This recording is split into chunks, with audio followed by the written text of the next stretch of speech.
ब्रह्मा जी से सृष्टि के लिए दार पर ग्रह की प्रेरणा पाकर डरे हुए नारद का स्त्री संग्रह के दोष बताकर तप के लिए जाने की आज्ञा मांगना।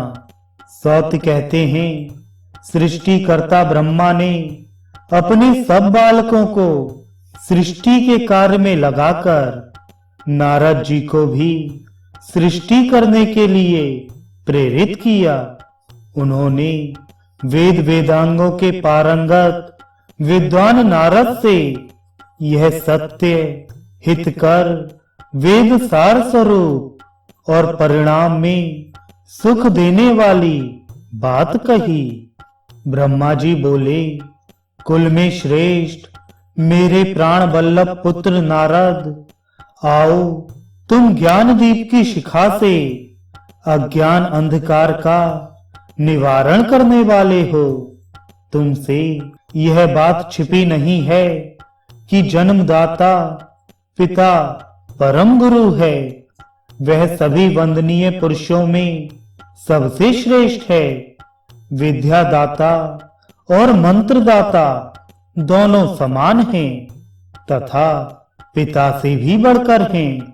बेटा, मैं तुम्हारा पिता, पालक, विद्यादाता एवं मंत्रदाता भी हूं। तुम मेरी आज्ञा से मेरी ही प्रसन्नता के लिए विवाह कर लो। ब्रह्मा जी की यह बात सुनकर मुनिवर नारद के कंठ, ओंठ और तालु सूख गए। वे भयभीत होकर विनय पूर्वक बोले।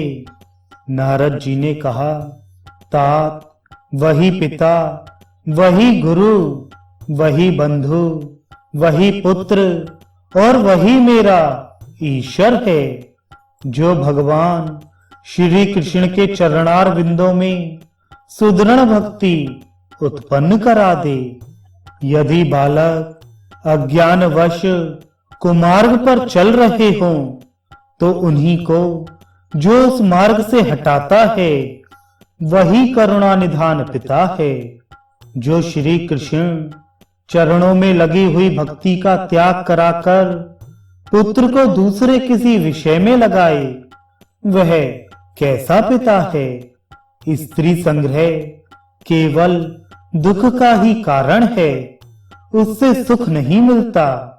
वह तपस्या, स्वर्ग, भक्ति, मुक्ति एवं सत्कर्मों में विघ्न उपस्थित करने वाला है।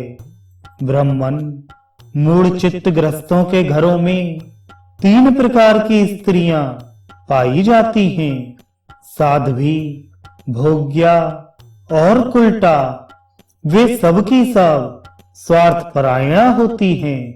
साध्वी स्त्री परलोक के भय से इस लोक में अपने को यश मिलने के लोभ से तथा कामासक्ति से भी निरंतर स्वामी की सेवा करती है। भोग्या स्त्री भोग की अभिलाषणी होती है। वह सदा केवल कामासक्ति से ही प्रियतम पति की सेवा करती है। भोग के सिवा और किसी हेतु से वह क्षण भर भी सेवा नहीं करती।